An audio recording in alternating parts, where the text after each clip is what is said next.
তাইলে টাকা ইনকাম করা কি কোনো কঠিন কাজ হবে? অনেকে টাকার পিছনে দৌড়ায়, জীবনে টাকার পিছনে দৌড়ে টাকা পাওয়া যায় না, কারণ দুনিয়ার নিয়ম আছে যেটার পিছনে দৌড়াবা সেটা তুমি পাবা না। তাহলে ভাই কাজটা কি? আচ্ছা, বর্তমান পৃথিবীতে সবচেয়ে বেশি টাকা আছে ধনী লোক, একটা নাম বলেন তো কে? Elon Musk. Very nice.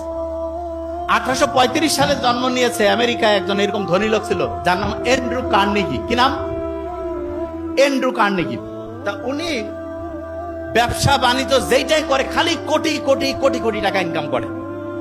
আমেরিকার যে হচ্ছে গোয়েন্দা বাহিনী আছে না, তারা চলে গেছে তার কাছে, যে বলতেছে যে কি ব্যাপার, আপনি এত টাকা ইনকাম করতেছেন, সব কাগজপত্র আমাদেরকে দেখান। উনি সব কাগজপত্র দিয়েছে। কাগজপত্র দেখার পরে কোন জায়গায় কোনো দুই নাম্বারই ধরা পড়ে নাই। তখন ওনাকে জিজ্ঞেস করছে যে আপনি যে এত অসাধারণ ভাবে ব্যবসা করতেছেন, এটার পিছনে রহস্যটা কি? ধরবো কিন্তু এখনই, ওই যে লাস্ট পেজ। তা উনি তখন বলতেছে যে রহস্য হচ্ছে আমি যে কোনো একটা বিষয়ে 5 মিনিট মনোযোগ দিতে পারি। শুনেন আগে মন দিয়ে, কয় মিনিট মনোযোগ দিতে পারে?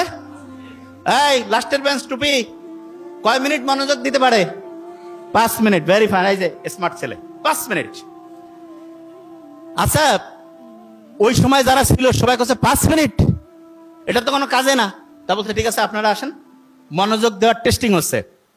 যারা ওই সময় আমেরিকার বড় বড় প্রতিষ্ঠানে, ওই সময় মোবাইল টোবাইল তো ছিল না, ব্রেন ভালো ছিল, চেষ্টা করছে, তারা 1.5 থেকে 2 মিনিট পরিমাণ একটা বিষয়ে মনোযোগ দিতে পারছে।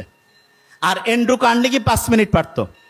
আমরা যারা মুসলমান, তারা যদি মন দিয়ে নামাজ পড়ি, দৈনিক যত রাকাত নামাজ পড়ি, এটা যদি মন দিয়ে পড়ি, তাহলে আমাদের মনোযোগ দেওয়ার যে ক্যাপাসিটি, এইটা অ্যান্ড্রু কার্নেগির চেয়ে বেশি হবে না কম হবে? তাইলে টাকা ইনকাম করা কি কোনো কঠিন কাজ হবে? অনেকে টাকার পিছনে দৌড়ায়, জীবনে টাকার পিছনে দৌড়ে টাকা পাওয়া যায় না, কারণ দুনিয়ার নিয়ম আছে যেটার পিছনে দৌড়াবা সেটা তুমি পাবা না। তাহলে ভাই কাজটা কি? তোমার সবচেয়ে শক্তিশালী অস্ত্র হচ্ছে ব্রেইন।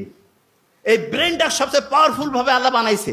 এইটা শুধু তোমার ওই পাওয়ারটা ধরে রাখতে হবে, এবং ধরে রাখার জন্য যেই যেই বুদ্ধি দরকার আল্লাহ সবগুলো বুদ্ধি দিয়েছে, কিন্তু আমরা ধরে রাখতে পারি না। কেন?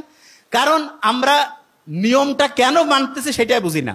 আমি যখন নামাজে দাঁড়াবো, নামাজে মনোযোগ দিলে এইটা ব্রেইনের ফোকাস করার যে ক্যাপাসিটি, ফোকাস। আচ্ছা, ফোকাস জিনিসটাকে আমি বলি, এই যে ক্যামেরা আছে না, ক্যামেরাটা আমি যেই দিকে টার্গেট করব, ছবি কি ওইটার আসবে না অন্য জায়গায় আসবে?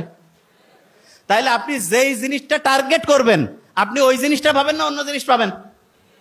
আচ্ছা, আপনি যদি টার্গেট করেন যে আমি আমার ব্রেনটাকে ঠিকভাবে ভালোভাবে কাজে লাগাবো এবং এইটাকে কাজে লাগিয়ে আমি আমার জীবনে অসাধারণ কিছু করব, তাইলে আপনি এটা পারবেন কি পারবেন না? পারার জন্য নামাজটা 5 ওয়াক্ত যখন পড়বো, তখন তো শুকরিয়া আদায় করবোই, তার সাথে এটাও চিন্তা করব যে আমার অ্যাটেনশন দেওয়ার, ফোকাস দেওয়ার যে ক্যাপাসিটি সেটা বাড়তেছে।